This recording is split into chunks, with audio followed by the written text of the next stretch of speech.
welcome to everyone as well. Hello to everyone watching the show for the first time. Welcome. And for those of you that obviously are regular viewers to the show, you'll understand the format. Myself and Amit running through kind of real life scenarios, and we've been a bit of a HubSpot journey. I think it makes sense that it's all orange this week, right? So we're broadcasting from a different location. Usually you see us differently. So I know your comfort levels are not quite there, Amit. No, I've been, I don't know, very kind of comfortable with my home setup and actually standing up. I've been doing a lot of working, literally just standing up. I've barely kind of sat down for the last sort of 2 or 3 months. So yeah, it's all very different being in the office and sitting at a desk and all of that kind of stuff. But it's good to be back. I mean, it's nice. It feels good to be in the office and kind of having a few of us around as well, which is very cool. That's it, yeah. And I don't know if you noticed, we've got a beautiful background here done by one of our guys, Neha. She worked really hard on this. So we've got the digital growth show. You can see you got the orange, and this actually looks fake, I think, over my left shoulder, but it's real. So that is a window, and that's a beautiful view of Barsha Heights. So yeah, just to get the ball rolling. So I guess what are we talking about today, Amit? Yeah, so today the focus is going to be on sort of content marketing, content distribution, but essentially just the kind of power of content in general. It's funny, we've been obviously talking about content for years and years, pretty much in every meeting that we have. But yeah, I guess from our perspective, we've really kind of seen how this has really impacted our business, I'd say, in the last 3 or 4 months as well. So, I think it's such an important topic. It's definitely worth, giving it the attention it deserves. And yeah, pretty excited about the show today. Yeah, no, definitely. I think of the time that we are, I think content is even more important. I think we'll take a bit of a dig into that, but we haven't got many slides to show you guys today. So we tend to either bounce off slides or bounce off polls, and then if you've got any questions during the show, just obviously, ask a question, ask away. We're happy to. We try to make it as interactive as we can. But what we did want to show you is almost like a rundown. So what are the kind of key things we're going to talk about today, just to give you an idea of what's to come. Cool.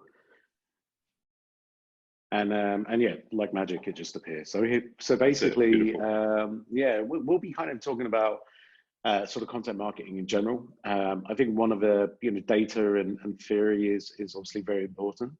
So we'll be talking about this little thing called ZMOT, which is up on the screen. And I think we'll be talking about the different sort of content marketing options. So if you're thinking of launching your own sort of content market strategy, then what kind of options are available. From a kind of content distribution perspective, so again, once content's created, what do you do with it? Where does it go? How do you get people to see your content? And I think the bit that I'm excited about is telling a bit more about our story, Andrew. I think that'd be fun. Yeah. And then finally, really kind of measurement and ROI, which is I think hugely important for marketers, to really kind of be able to demonstrate that the content that they're creating has an actual impact on the business from perhaps a revenue perspective, but these kind of things can get measured, right? So yeah, definitely, yeah. I mean, I think that's an important thing. So we definitely wanted to share our story and the success associated to that, but then we're going to show you right at the end here actually what is the value of producing some of this content. Because as Amit's previously spoken about, I do like to talk, but there's usually, I'd like to think, a reason behind it, most of the time anyway. So I think that's it. So I mean, should we start on ZMOT? Kind of talk a bit about what I mean. Oh, actually, let's take a step back. I mean, so I'd say, why at the moment do you think having content is so important? Right now? you know, right now. So I mean, we've kind of been on a content journey or an inbound content marketing journey for the last 7 years. But why do you feel that it has even more importance at the moment? I think just because a lot of people are in a state of flux at the moment. They're not really sure what's going on around them. And so any kind of content, I think, which is kind of designed to help people, I think is really having a kind of, you know, positive impact, you know, not just from a kind of content visibility perspective, but just an overall, you know, I don't know, you know, just an overall kind of provider of support, Yeah. right? You know, where, you know, I think all of us, you know, if we're not sure about something, we perhaps, you know, turn to Google, and a lot of this sort of content at the moment is super helpful to people. So I think right now, again, you know, rather than kind of sales pitchy type content, I think content that's informative and helpful, I think is a way to go. But, yeah. I mean, I think also, you know, the lack of just human interaction, human contact, is almost removing some of that research from other people as well. So typically, you may, you know, when you're investigating a product, service, brand, or whatever, you'd obviously like to hear personal stories, or you know, at least somebody that has worked with a company or worked with X, Y, Z, and obviously now a lot of that's missing. You can't just turn to the person next to you in the booth, or you know, when you're out socializing. So I think there's even more now, you know, an opportunity for people to, as you said, to research, jump online, jump on Google. Some people have time as well, so people have a lot of time on their hands now. And obviously, I think the usage of online devices and mobiles has kind of increased. You know, because we're spending our whole time on here. Our meetings are virtual. Everything is here, so that comfort level just kind of tends to spike. And we touched upon this, I think, Amit, a few weeks ago when we spoke about e-commerce, you know, and how obviously some people have just seen e-commerce for the first time. So yeah, I'd say right now at the moment, content is kind of super important, right? And as you mentioned, the type of content is important. Yeah. So I think, look, let's. I think, you know, you mentioned, and we both sort of spoke about Zmart earlier, but let's go into Zmart, because I really think, for me, Zmart was one of the best pieces of content that I used, and you know, to really sort of contextualize what content marketing was and the role that it plays today. But yeah, I mean, so do you want to kind of talk people through Zmart, Andrew, what it stands for, and yeah. I think it really so I mean, Zmart's one of those gems that that obviously we discovered, and then we spoke about a lot, and we do speak about it a lot. We've spoken about it in presentations, we've spoken about it in meetings, and Zmart basically stands for zero moment of truth. So Forrester and Google did a study on, you know, the kind of percentage of the things that you investigate, research prior to making a buying decision. Okay, so instead of just kind of going out impulse purchase, we're not talking about that. We're talking about, you know, a buying decision in a very business sense, or in a personal sense as well. So I mean, the study a few years back, at the time, it was 70% of your research is done, until that kind of moment when you make a decision to decide. And we've spoken about this in the past, where you may even be at the point of purchase and you're still researching. You're still kind of looking for perhaps a better price or a better deal or a different type of product that does the same thing. So effectively, obviously, in that Google space, people go to Google to look for products or services, and essentially, you know, what is kind of hand in hand with Zmart is the mantra that Google is no longer a search engine; it's now an answers engine. So we don't ask Google, you know, hotel Dubai. We ask Google, where's the best place to stay for a family and a beach hotel in Dubai, right? Sure. You're asking more specific questions, right? Yeah, but I think just on that Zmart point as well. So basically, about 70% mark is, you know, where people have done research, and they're going to obviously Google, like you said, the search engine. You know, they're kind of doing all of this research, going on to different pieces of, referring to different pieces of content on various websites. They get to that 70% point, which is that moment they make themselves visible to the potential companies that they're going to work with, right? Yeah. Or the company they're going to potentially buy from. And I think in real terms, I think this is where people tend to walk into a showroom. This is where people perhaps fill out a form online. Right? It's that visibility point, right? Where now, they've done enough research where they feel comfortable that, and they've perhaps shortlisted now, potential vendors or suppliers. And that's the point where they start that engagement. And I think that's a very kind of key point. So, obviously we, this piece of research, and the reason I think we still refer to it today is just very valuable, because it really helps us to kind of understand what's going on behind the scenes, right? Yeah, exactly. It's very rare that we speak to somebody now who is totally uneducated about our product or our service. No matter what kind of business we're offering, right? There's people are really invested in that kind of research process. Perhaps they don't even realize they're doing it, because it's almost like second nature now, right? But they are. They're creating mental shortlists. They're educating themselves, and I think that whole kind of self-education piece, I think, is hugely important when we're talking about sort of content marketing as well, especially in that kind of B2B scenario, but also B2C, right? So, I think it's very rare now that somebody walks into a car showroom having perhaps not watched a number of maybe YouTube videos, right? Read reviews from actual owners of that car, or people that have kind of driven those cars, and and I think this is where it gets really interesting. But going back to the point that I made earlier, this research is now nearly 10 years old. Yes. And if you look at it, at that point, so 10 years ago, Google and Forrester said, look, most people now are 70% of their kind of way through that purchasing decision before they make themselves visible.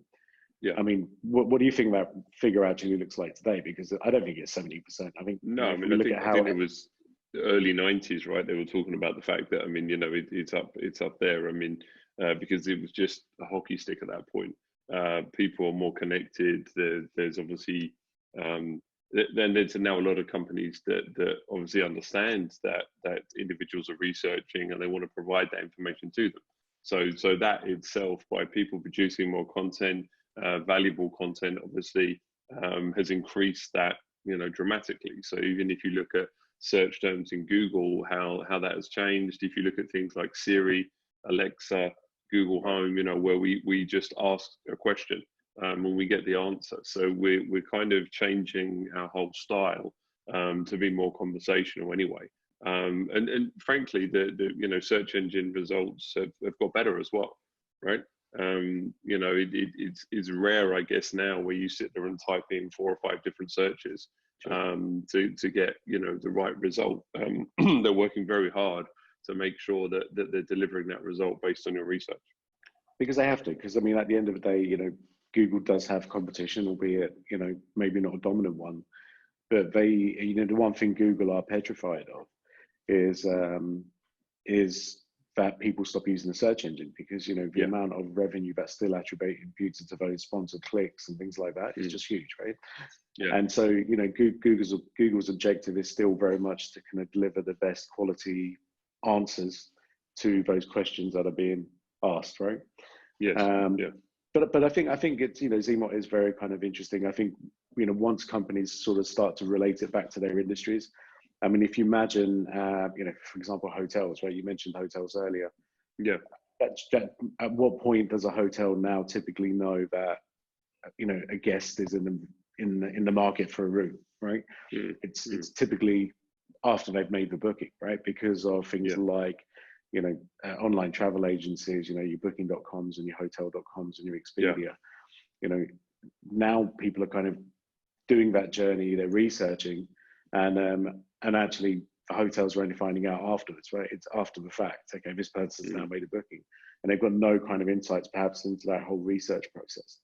But I feel as if if companies really kind of start to use Zmot properly, it's that point of understanding. Okay, look, we know people are engaging in content. Okay, they're out there researching, they're doing their homework. They're doing their due diligence. Whatever you want to call it. But the reality is, where are they doing that research, right? And for a company, I'd say again, B2B and B2C, if you have enough good quality content in the digital space so that people can find your content when they're in that research phase, I think that is really the ultimate goal of content marketing for a lot of kind of brands and businesses, right? Yeah. And I think that's hugely important. So, it's not just about, okay, we know people are researching, but where is it they're researching? If they're not researching in our house, that means they're potentially researching somewhere else. And I think one of the other benefits to this is not just, okay, cool, we're doing research using our content, but that also gives companies an opportunity to guide that thought process, right? Educate them better. You get them at the start of the journey, right? Right, and there's a big sort of psychological play here, because if I'm being educated by a specific brand, right? For example, someone comes onto the Nexus website, we have 250 different articles that are kind of designed to help, right? Now, if people are kind of educating themselves using our content, the great thing is by the time they speak to us, right, if we are one of those companies that they shortlist, we've actually helped educate them, right? And now the things that we say are going to kind of resonate and relate to what their thinking is, because we've been guiding their thinking. And I think this is really important. So yeah, cool. So look, I think we've kind of exhausted Zmot in terms of what in terms of this part of the show. But I think when we're talking about content as well, I think it's good to kind of look at the different sort of content options, and perhaps we can let's launch a poll and let's kind of see what kind of content or how invested people are in sort of content marketing. So let me just launch this, guys. So 2 parts to this. The first question is on a scale of 1 to 10, and we're saying 10 being the most. How invested are you in your company in content creation and content marketing? So guys, if you can just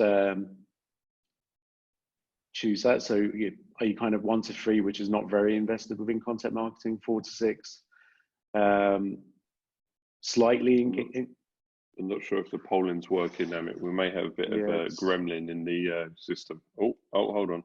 It was just so it was just there might have been a gremlin in the system, but it was just obviously it's pushed through now. So if you scroll down as well, as you start to scroll down, you can see the different options. So we've got at the top there, as Amit mentioned, part 1 is 1 to 3, 10 being obviously you're smashing it, you're kind of all singing, all dancing content champion.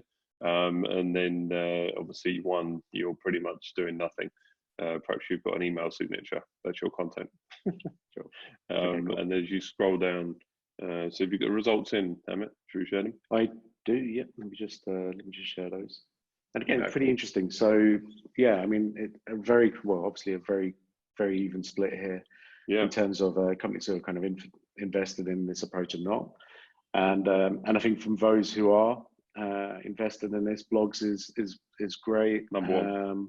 Yeah. And that's interesting, the explainer video side of things. Okay, cool. Yeah.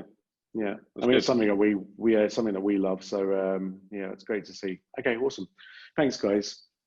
So yeah, I mean, I think obviously with that kind of content that's there, sometimes people obviously just naturally move to a blog, right? So we're saying kind of when we're looking for things and we want people to answer, but that isn't your only option, right? As we've seen, you've got a whole raft of content on how you want to just kind of dissect it and promote it, right? From kind of blogs, explainer videos, podcasts. Interesting. No one did podcasts. That's interesting. Yeah, and I think yeah. I mean, so I think it's worth exploring these more. So if we're looking at for example, if we look at blogs, there's a lot of type of there's a vast amount of content you can create. But I think from a kind of informative thought leadership perspective, I think blogs are super valuable. Google love that kind of content as well. Yeah. And so it ticks many different boxes. If you're creating sort of regular flow of sort of quality content, I guess, right? Yeah, and also I mean people can interact differently. Remember, so they may actually, their journey may start with you through a blog, but actually you may go and move into an explainer video or something like this, like a web series or a webinar. I mean, it doesn't mean that you have to kind of focus in one area. You can kind of mix it up a bit. But as you said, obviously, as a starting point, Google loves blogs, right? Yeah. Yeah, and I think you know, one of the best kind of stories out there from a kind of blog perspective comes from a guy called Marcus Sheridan, and I think we've mentioned him on the show a couple of times before. We should get him on. We should get him on, actually. Not sure what his fee is now, though. His speaking fee. Yeah, but this guy essentially, if we go back maybe 10 years now, right? So if we look at well, even longer, but 08, 09, he was he calls himself a pool guy, right? And he basically had a very kind of small swimming pool business that was based out of Virginia, Richmond, Virginia. And basically, you know, recession hit, you know, obviously, you know, the banking and financial crisis hit the US. And all of a sudden, everyone who'd ordered the swimming pool was canceling, right? They're asking for deposits back. You know, his business just essentially sort of fell off a cliff. And instead of firing his sales guys, what he basically did is he decided that his kind of solution to this and to get out of the mess that the business was in was to just create content. And then what he's done is basically, you know, over that period, is they just answered every possible question that their customers had asked. So I think the process that they went through, and this is always a great process, you know, if you guys are ever stuck on, you know, what kind of content you should be creating from a blog perspective, his process was, okay, look, sales team, make a list now of every single question that you guys have been asked by a potential customer during the sales process, you know, for as far back as you can remember. And they literally ended up with a massive list of questions. And then what they did is they tackled that collectively and basically answered each one of those questions in the form of a blog article, right? And essentially what they realized is very quickly that Google loved that content because people were typing in, you know, how much is a fiberglass pool cost? And nobody was mentioning. That's a good point, Amit. A lot of it was price driven, right? Right. And no one was talking about pricing. Exactly. You know, because people are doing that research. When they're researching, they're not just looking about quality, you know, quality and things like that. They want to know how much something's going to cost, right? Exactly. And so, you know, he tackled all of those kinds of questions, you know, how much does this type of pool cost and that type of pool cost? But basically, because Google was stuffed of that information because nobody globally was prepared to answer those questions, whereas his articles tackled that head on. And so in a very kind of short space of time, what happened is, you know, all of his articles were ranking at, you know, at the top of Google. People coming on there, they were learning, they were self-educating, they were going through that whole process. And those people who were then ready to kind of order trusted this brand because why? These guys were the only ones who were prepared to answer a question nobody else was. Yeah, and again, they were doing their research, you know, on the Repurposing website as opposed to a competitor website. And it's funny, we saw Marcus about 6 months ago, and that one article, the how much does a fiberglass pool cost, is generated over $6 million of revenue now. Yeah, one blog article.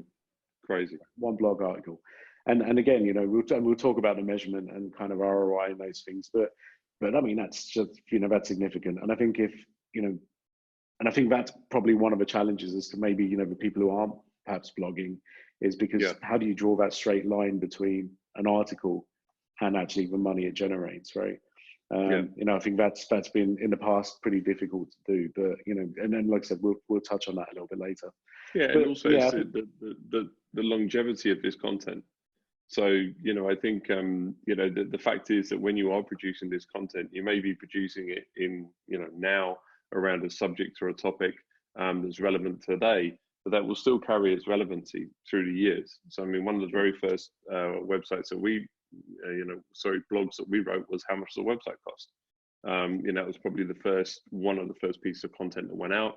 Obviously, that's still on our site. It's been updated and adjusted, obviously, but you know, it's still got legs. So whatever you kind of invest, and I think in the past you've coined the phrase kind of compound marketing.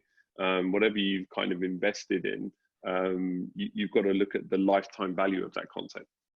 As opposed to, I put a blog up, okay, I'm waiting. It's not about that. It's creating, good quality content, as you mentioned, answering people's questions, and making sure that Google falls in love with you effectively, right? Okay, yeah, cool. I mean, it's exactly that. I think, Andrew, look, none of the audience create podcasts. Why don't we talk about that? Because I think that's perhaps, there's no point in sort of educating people who already know about stuff, but maybe podcasts kind of, people are interested in that kind of content. I mean, you're the right guy to answer that because you've been podcasting for years over here. But what's your kind of, what would be your advice, and why would podcasting be a good, potential content piece for businesses? Yeah, look, I think as we mentioned, from a Google perspective, obviously, that blog is driving a lot of that initial inquiry, that initial traffic. But it's from a podcast perspective, there's a couple of things to consider. First and foremost, some people just don't like reading, right? So the fact is, they may want to read through an article. They may not have the time. They may be busy bouncing from each other, and people, like to listen to things. So we started podcasting. Well, actually, we had a radio show, then we started podcasting nearly, I'd say, kind of want to say 4 or 5 years ago. And it's kind of, regular different podcasts that we're putting out across different topics. It's actually different from what we do here. We've recently launched a network called Podaholics as well, where we're hosting various shows. And I think the nice thing about podcasting is that the barrier to entry now is so low. So if you download an app called Anchor, for example, you can pretty much just off your phone, sit in a room, as long as it's a quiet room, you've either got your headphones or your Bluetooth in, and start podcasting. And by that, I mean literally just talking about a topic. And that can be with a friend, it could be with a co-host, or you could be talking about, something relevant to you. The important thing is to choose it either from a business perspective that's relevant to your business, or a personal perspective. So any one of those questions that we've spoken about, so how much does a website cost? That could easily be put into a podcast, right? So, 5-minute, 10-minute, 20-minute, 40-minute digestible podcasts. The other interesting thing is here that the podcast community is growing substantially. So from that Anchor app, for example, it will distribute your podcast across the known networks. So like Spotify, Deezer, Apple Music, Google Podcasts, automatically. So automatically this gets distributed for you, and you can also embed this on your site as well. So depending on how people are listening or finding you, they may find you just directly through the podcast network, or they may actually come to your website and then decide to listen on the site as well. Okay. So I think, yeah. I was going to say, so I mean, you talk about the barrier to entry being very low, and Anchor, is a great tip there for people, I think, who are interested in kind of learning more. When I kind of envision a podcast, you kind of, and guess we had the setup ourselves, right? With these big microphones and this kind of that's right, complicated kind of right. So people don't need that now, is what you're saying. No. I mean, I think the thing is that so interestingly enough, there's a whole community that's exploded in the US and Europe where a really popular kind of mic setup is called Yeti. So they actually have a podcast setup. So you can go on Amazon and buy a podcast setup, and that has your mic, your mixer. But if you're kind of starting out, you really can straight after this show, literally do a podcast. Get it out there and kind of start to do it. And again, with any kind of content, it's just about the consistency. So it's about, no matter what you get caught up doing, make sure that you're kind of regularly putting out that podcast, even if it's once a month or once a week or whatever, that you've got some consistency associated to it, and you're adding value, right? So that's the other thing, is any kind of content that we're putting out there should be value to somebody, right? But I think what's interesting as well is because obviously, more and more people are discovering podcasts. You're finding more people listening to in the car, so when you're driving, at home of an evening, obviously with the rise of Audible and the books as well, people are becoming more comfortable to digest content, all through audio. So again, it's about giving people that choice. I mean, most of the podcasting that we do as well is filmed, similar to this, and then put up on YouTube, because believe it or not, a lot of people love watching podcasts and listening to them at the same time. So they see people's facial expressions and interacting with the audience and interacting with co-hosts as well. So yeah, I mean, I think it's one of those ones, interestingly enough, that I think people do think that it is going to, wow, it's going to be an investment. It's going to be complicated. I have to, learn new things. No, it's pretty much nowadays, like, there's an app for that, right? Then there's an app for podcasting. So yeah, if you have thought about that in the past, I definitely encourage you to explore that avenue. Yeah, I think it's great. I think that's great advice, guys. I'm just going to throw it out there. So look, if you've got any questions related to the topic today, please send it through. So you can either use the chat function or the Q&A function. Yeah. But yeah, just send whatever questions you have. If you want us to kind of focus on a specific area of content marketing, feel free to do that as well. I think, Andrew, one of the things that I think is is interesting. Podcasts I absolutely love, but video, right? And I want to almost talk about again, touching on the point that very few people like to read, which devastates me personally, by the way, right? Because I love to write. So yeah, that kind of really hurts. But I get it, right? Oh, no, I said some people don't like to read. Some people don't like to read. Okay, but I guess what it is video plays a big part of that as well, right? And so again, let's talk about the video piece. How can people sort of leverage video today? Again, I think it's super simple to start looking at video. There's a couple of different ways that we've leveraged video. So I think let's touch upon that now. I know we were kind of going to tell our story towards the end, but I mean, I think it's valuable now. So a video can be different things. All right. So in all honesty, this is a video. So we do this digital growth show. We've been doing it now for a few months. Once it's finished, it's edited by the team, and then it's put up to be watched later, right? So you can watch it later.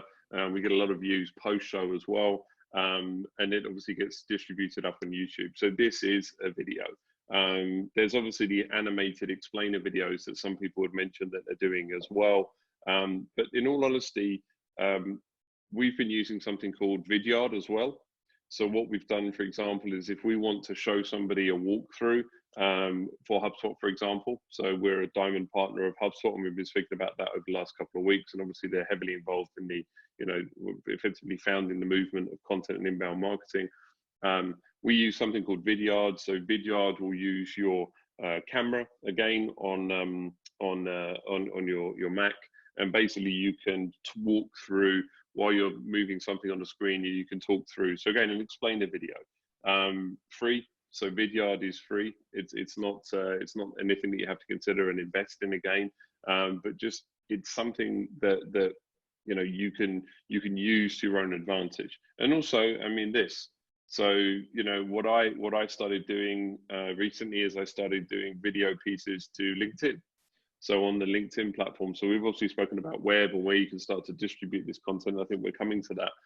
But from a video perspective, interestingly enough, one of the first things that I purchased on e-commerce during the lockdown was one of the light rings, just purely for making sure that my beard was glistening when I was actually making my recordings. But great little setup, again, minimal investment, 100 dirhams, and you've got this light ring, a pod, a kind of tripod that you can sit your camera on, and a little kind of 20 dirham clicker that you can automate the recording.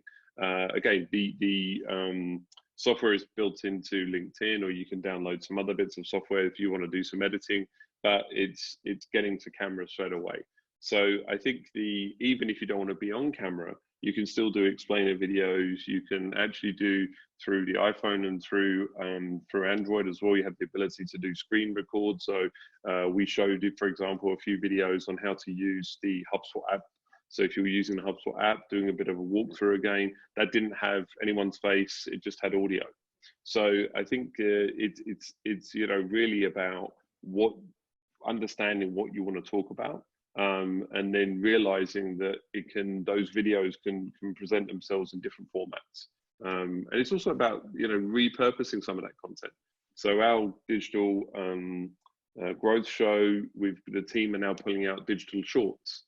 So our discussion typically lasts anywhere up to 40 minutes. We've had some that have crossed over the hour, but we're pulling out bite-sized chunks, and we're putting that up as well as like shorts or reviews or obviously a bit of conclusion or summary.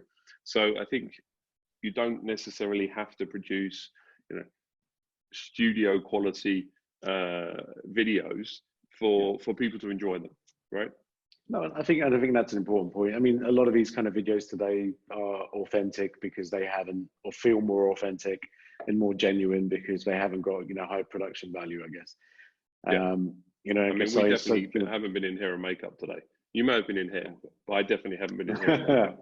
Okay, well, let's not go there, mate. So yeah, look, but I think it's important. I think again, so much of this comes down to comfort, right? And people's own sort of comfort with different types of content. And and I guess the only way to kind of overcome some of these fears or concerns that we have is sometimes just tackling it head on.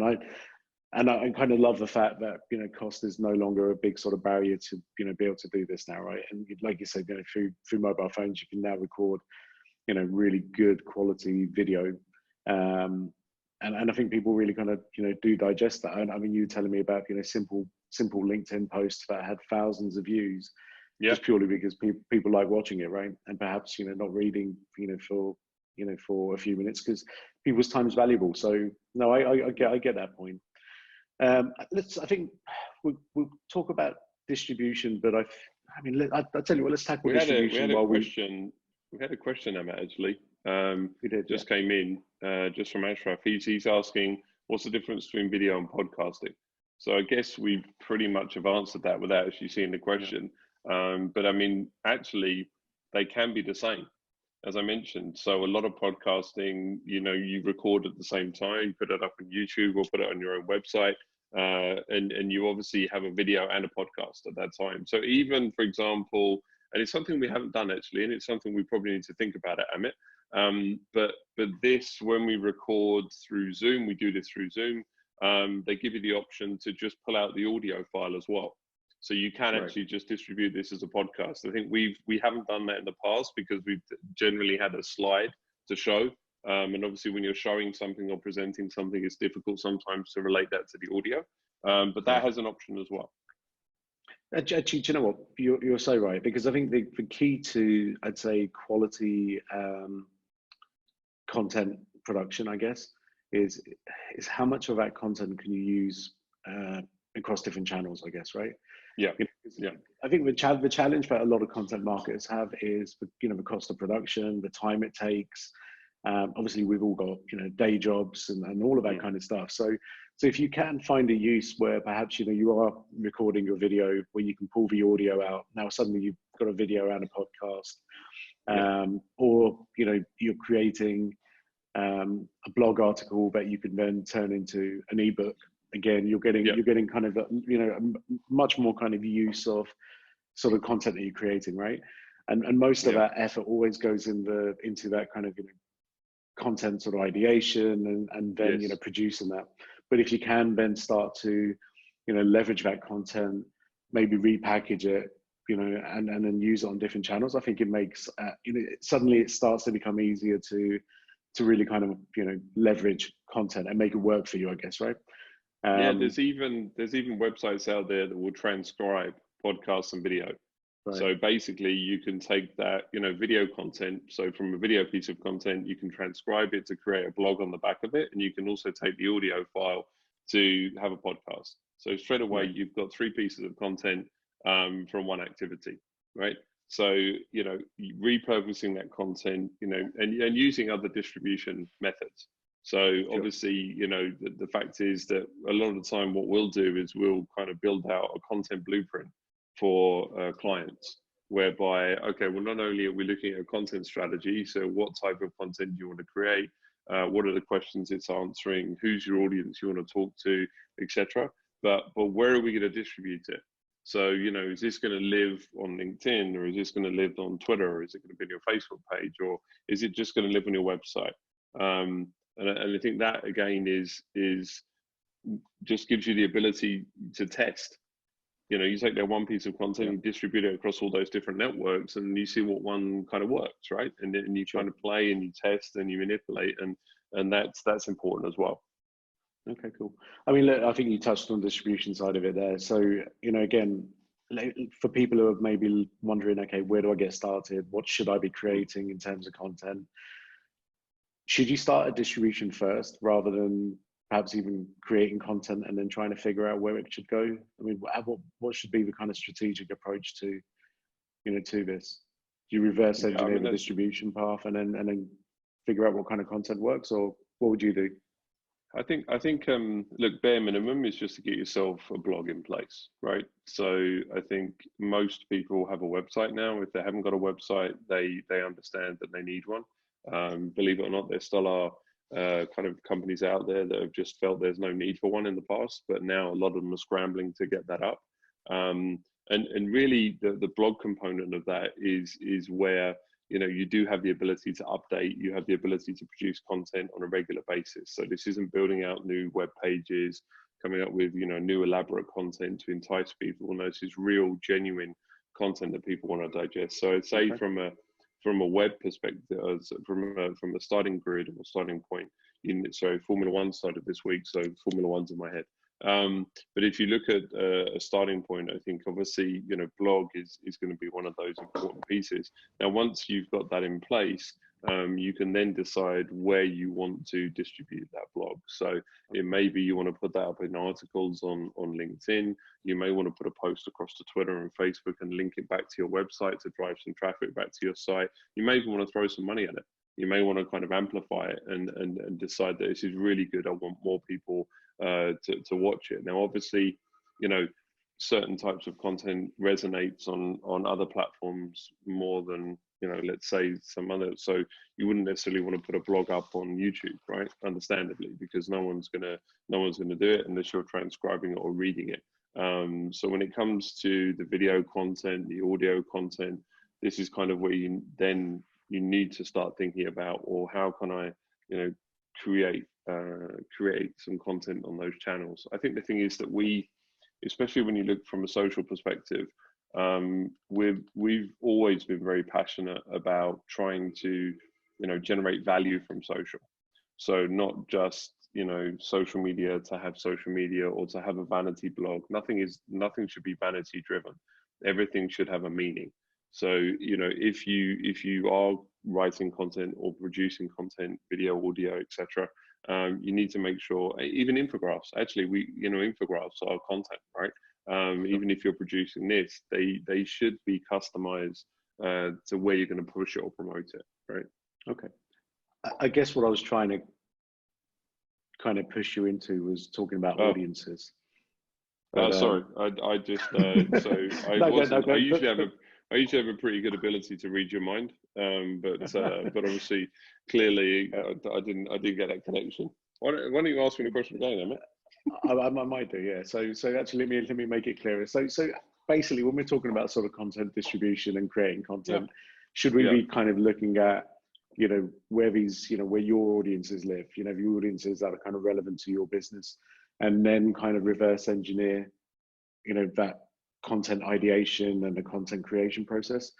I mean, yeah, what I mean? Look, I mean, yeah. So I mean, 100%, right? So, you know, and I think I touched upon it at the end there, even without realizing. But from vanity perspective, you know, you don't need to be out there producing content because you just fancy producing content. There should be a meaning behind it, and usually that meaning is trained or focused on the individuals that you want to, you know, either attract or the individuals that you want to basically start a conversation with.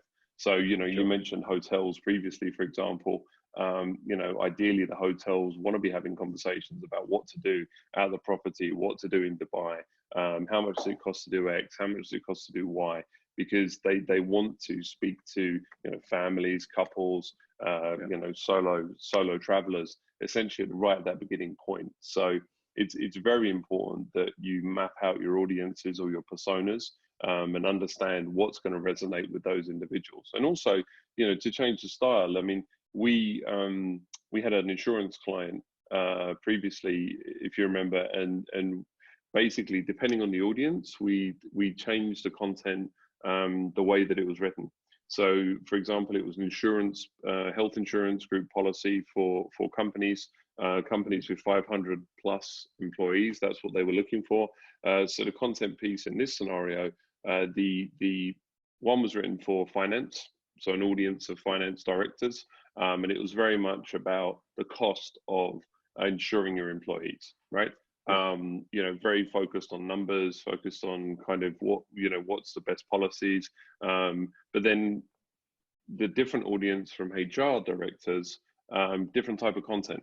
So what we were writing about was, you know, the value of providing good healthcare for your employees. Sure. You know, what's the employee benefit attached to that? So yeah, you're 100% right. You know, you need to consider. I guess there's almost, you know, three things in there. You need to consider who you're speaking to, and the message you want to get across. Obviously, where are those individuals going to live?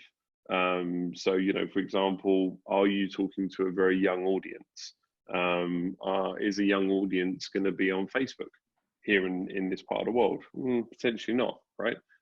So actually my content I'm producing for them, I may want to produce on a different platform, right? Like TikTok or Snap, and make sure that the right people see my content. Yeah, we've just had a question about this as well. Thanks, Rebecca. But you know, if we're talking about, you know, companies who are starting out, where do they find, you know, these audiences? So you know, how do they kind of understand which platforms, you know, have audiences that are relevant to their business? I still think going back to, you know, lowest hanging fruit as far as search. So I think looking at from a search perspective around your brand or your service or your product. So understand, I mean, if you there's some tools out there that allow you to kind of understand what search terms are being used, but even Google themselves, if you type in, for example, going back to the hotel reference, you know, how much does a family hotel cost on the Palm? If you type that in, you'll see the other search terms that people are also searching around that. So, you know, that could give you a good starting point. I mean, I think that's something that, you know, countless meetings we've shown clients, you know, that just by doing this, you can start to kind of realize some of these questions. I think just on an audience specific perspective. So, for example, you know, how does a company kind of really understand which audiences live on which platforms? I mean, is it I don't know, is it a common sense approach? Is it a test it and see approach?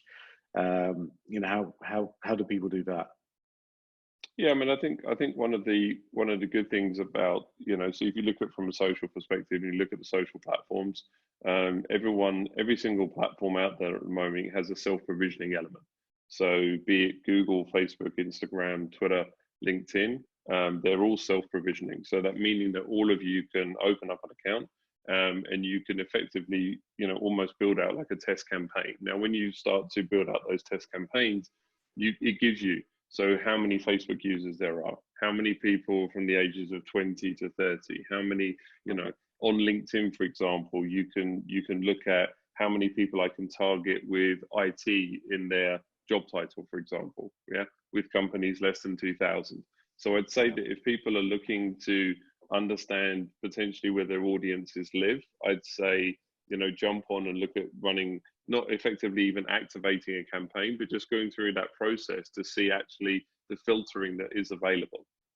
Because obviously from a B2B perspective, LinkedIn is the dominant platform because it allows you to target by industry, by you know, job title, by sector, etc., and company size. Whereas something, you know, like the likes of Facebook and Instagram is more based on, kind of interest in some of those other things. Yeah. Okay. Cool. Yeah. Thanks. No, I think that's important. I think we've got about, I'd say, 10 minutes, Andrew, but I think it'd be good to touch on some of our story, in terms of what's worked for us. And I think, as Andrew mentioned previously, this isn't, content marketing isn't new for us. Obviously, as an agency, this is, a service that we provide, but we've always had a kind of practice what you preach mentality within the company, right? So it's always that we will try things first, we'll measure the impact. If we feel as if it has, potential benefits for others, that's where we'll start to kind of explore this. But nothing that we do isn't kind of tried and tested previously, right? So no, we're guinea pigs, very much guinea pigs. Yeah, and which is cool. I like that. I mean, so if we look at maybe March, perhaps, let's start, rather than talking about the last 15 years, if we talk about, the last few months, I think that journey's been really good. It's allowed us to do a lot. So maybe touch on that, Andrew. Yeah, sure. Yeah, I mean, effectively, when everything hit, we doubled down on our content creation. And that approach was across the board. So from a blog perspective, it was, activating everyone in the Nexa family. So listen, guys, things you want to talk about, get writing. Let's start, getting some of that content out there, which we've never really touched upon previously. So straight away, it was activating the entire Nexa team to look at starting to produce content that could be used on a blog environment. As we said, we started to build out some videos as well and put that in as well, based around some of the services that we're doing. I think week 1 or 2, we'd already started kind of aggressively creating content on LinkedIn, but we again doubled down on that. So basically, that wasn't just us as Nexa, but it was the entire Nexa family again. So the content that we were producing, making sure that we were distributing it across the entire LinkedIn network.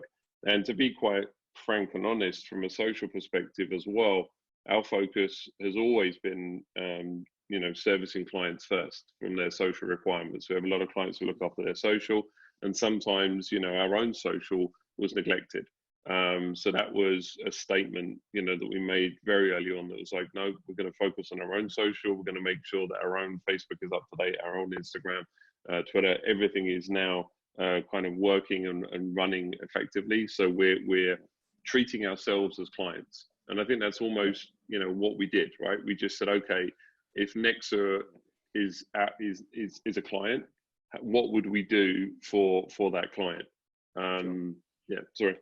Yeah, which I think summarizes it nicely. I think just to go a little bit deeper, we, like many companies, we cut our marketing budget immediately, even though we kind of preached to our clients that they perhaps shouldn't do that. But we kind of looked at it and said, look, we're not really sure what's going on from a kind of, economy perspective. How many people are kind of out there ready to purchase our products or services. These were kind of unknowns, sort of the impact of COVID hit. But what we did do is we leveraged free distribution, and what we also did, obviously, like you said, by kind of enabling people within our organization to create content. And again, what we wanted to do is create content that was helpful to others, right? This wasn't, again, sales content. This was very kind of informative how-tos. We started writing about things which had no relevance to digital marketing at all, for example, right? We were trying to kind of understand the psychology behind, people's thought processes, what their mindsets were. We partnered with clients and partners to create content. And all of that was really kind of powerful, but actually we spent no money. And I think what was really interesting is it allowed us to kind of understand, okay, well, look, we're not spending a penny on kind of distributing this content, but actually what impact does it have on our kind of overall visibility? And I guess it was a step-by-step procedure, because we started to see, the impact of some of that content very quickly. certainly from a kind of website traffic perspective. So, the fact that we were creating new content made us more interesting in the eyes of Google, because, we saw an immediate lift in our sort of search visibility. I think the second thing that happened is that additional traffic that came onto the website, we saw that conversions were not at the same rate, but what we did realize very quickly is there were still a lot of people in that research phase, right? So they might not be ready to buy right now. But look, if that, research phase takes 6 months because of what's going on around us, so be it, right? Fine, yeah. It's still better that they're researching in our house as opposed to someone else's. Exactly. And then I think it was on the impact of that where we even said, okay, well, actually, great, we are creating content. This is working for us. Our search visibility is extremely high. Our overall brand visibility was very high, elevated. Yeah. And then we said, okay, what else can we do? And I guess where we did start spending money was essentially investing in Zoom webinar, right? In terms of the additional license related to that, right? Yeah. But again, that sort of $49 a month or $149 a month, which I think we upgraded to the bigger version. Yeah. It was still a relatively small investment, and I guess from a kind of, again, webinar perspective and the growth show and how that kind of originated. Again, it was with the same mindset, right? In terms of totally. It was very much non-salesy. I think very real. So the whole point was that what we wanted to do is we wanted to have a show. We didn't want to, necessarily do what others were doing. And there's nothing wrong with that. But what we saw was it was very much, if you do this, you get this. And that wasn't really the approach we wanted. We wanted more of a conversational style. We wanted a very real show, and essentially, good quality content that people could refer to over time. So there may be some things, obviously, that we spoke about 2 months ago that they're not as relevant today as they were. However, there's still value in that content.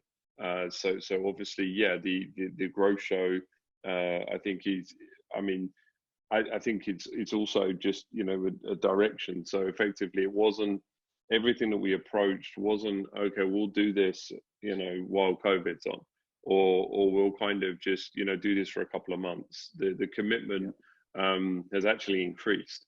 So as far as content that's being produced now from us and the whole Nexa family is the most it ever has, in recent history. So, going back 15 years. So, and even when we started our inbound journey 7 years ago, so we're producing more content daily than we ever have. And obviously a large part of that is because of the results, right? As you mentioned, there's an increase in traffic, there's an increase in visibility. And we know that, when we kind of meet people, no, we know Nexa, we've done the research, we understand, they're coming to us saying that we want to work with you. So obviously this has that impact, and we've seen it, and I guess that's why we're so passionate about it, right? Yeah. That's really, and it goes back to that education piece, because we're not trying to sell, we're trying to help, right? And educate. Exactly. And I think that's it. So people are obviously going, out there looking at our content, seeing the kind of style of that content and relating to it, which I think is cool. Until the point where we start selling digital growth show merchandise, right? Merch. So next week I might have up on here, like, you can buy some caps and stickers and stuff like that, like bumper stickers. Well, okay. Maybe we can use your silhouette, right? But anyway, we both got our favicons, right? So we've obviously bounced around and darted around the value, and we've obviously seen that value, Amit. But do you actually want to show kind of everyone really what that value has meant to us?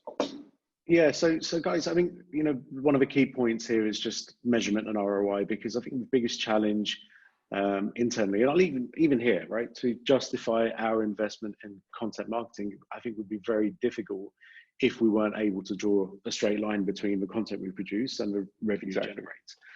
And I think the thing is, companies I guess get confused as to, okay, look, I can create these blog articles, but what does it actually, what does it do? Yeah. But the tools today exist that allow you to do exactly that and measure, precise, revenue metrics for very specific pieces of content. And what we thought we'd do is just show you, for example, the impact of the growth show for Nexa, right? Because obviously this was something that was new to us in terms of we hadn't ever launched a webinar. We weren't sure what the impact of it would be, but it fell in line with us wanting to kind of help people and continue that. So strategically it was good. But actually it was nice to see this. I'm sharing the screen now, but we're in, this is episode 9 now, right? That's right, yeah. And already we've been able to see, and again, this is HubSpot, guys. So, again, tools like this just make this whole process really easy. So the fact that we can just go on, look at the analytics for one specific page, but we can actually see now that, in the last 8 weeks, so this is week 9, 8 deals have been influenced by our growth shows. These are people who either watch the show, whether they watch it live or whether they go back and watch it. These are people that have sort of consumed our content, and the impact of this can be calculated from a revenue perspective, right? And we're talking about sort of attributing revenue to this specific source of content. And from our perspective, I think when we both saw this, we were really surprised, because even if it was even if it's 0, we'd still be fine, because because we're helping people. But the fact that we can now see that, look, in a relatively short space of time, for those of you not in the UAE, that sort of equates to $15,000, $16,000. Yeah. Which is great, and again, it's good to see that, it works as a kind of strategy for Nexa. But also I'm really interested to see how that number grows and develops over the next maybe year or two, right? Because this 149 sort of dollar a month investment in Zoom, and the time obviously we spend kind of preparing and then hosting the show. I mean, it'll be super interesting to see, what the actual ROI of that is. How they stack up, exactly. And so I think guys, if you've got a commitment, to trying to understand the power of content, and really kind of attribute a dirham, dollar, or kind of pound value to that content, there's all these tools that exist. You don't even need HubSpot. There's other tools that do kind of similar kind of things, but definitely kind of worth bearing in mind, and maybe set targets, right? Maybe say to yourself, look, I'm going to engage in this, I'm going to commit to it, and actually I want to measure the ROI of this in 6 months, and this is what I'm aiming for.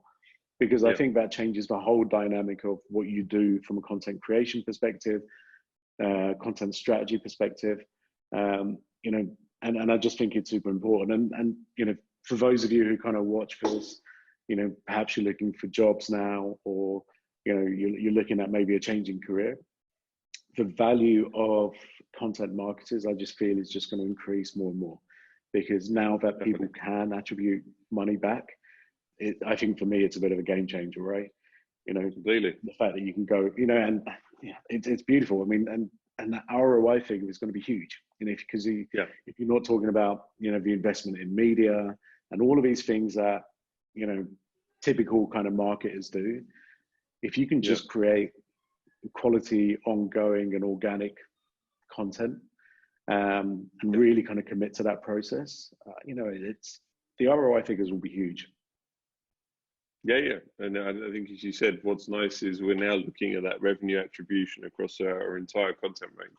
So the blogs that we're producing, trying to understand, okay, what's the impact, how has it helped either close a deal, or what's been its influence, and obviously dirham or dollar value associated to it.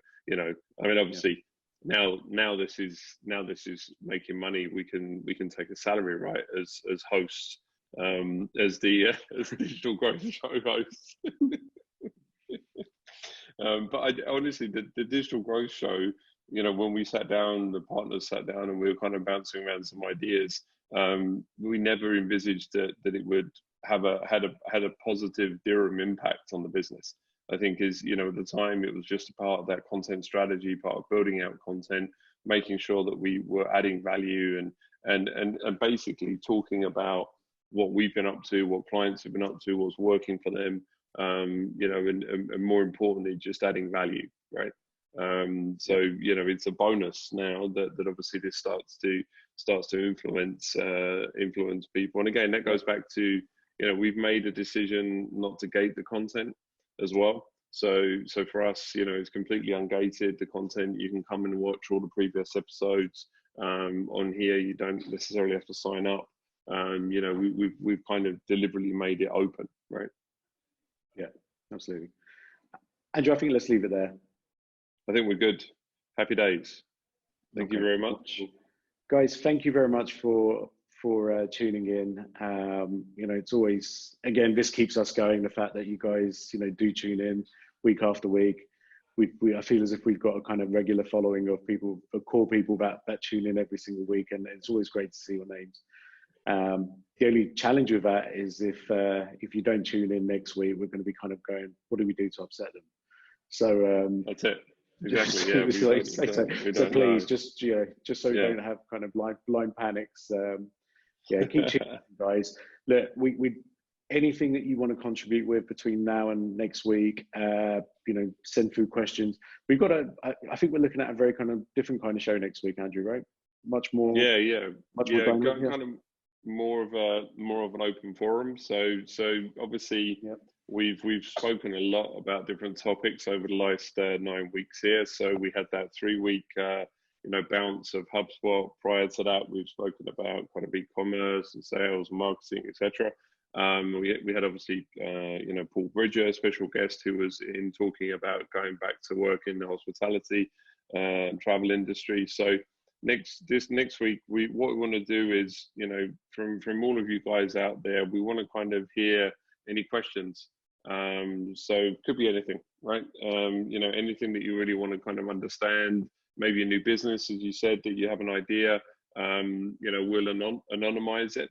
So this isn't something that obviously we're going to say, if you want to, we can anonymize some of these questions, but we really want to start again, going back to helping people. What can we look at as specific scenarios? So what we'll do is we'll take all of those kind of inquiries during the week, and we'll just pick a select few, towards the end of the week, and then next week we'll kind of run through those. Yeah, and obviously in the live show as well, any questions you've got, tell us what what question you have. Give us some more context. Is it about your business specifically? Is it an industry specific question? Yeah. But yeah, we're happy to take live questions, throw them at us, and we'll do the best that we can to kind of give you kind of more insights and really kind of try and help, I guess, more than anything else. Perfect. We've already got questions coming in, so I love that. Thank you so much. And I'm very cool. Take a copy of that. Yeah, that's brilliant. Thank you, guys. So look, we'll see you guys next week. And in the meantime, stay safe and stay well. Thanks, Andrew. You take care as well. Thanks, Amit. Have a good week, everyone. Cheers. Bye.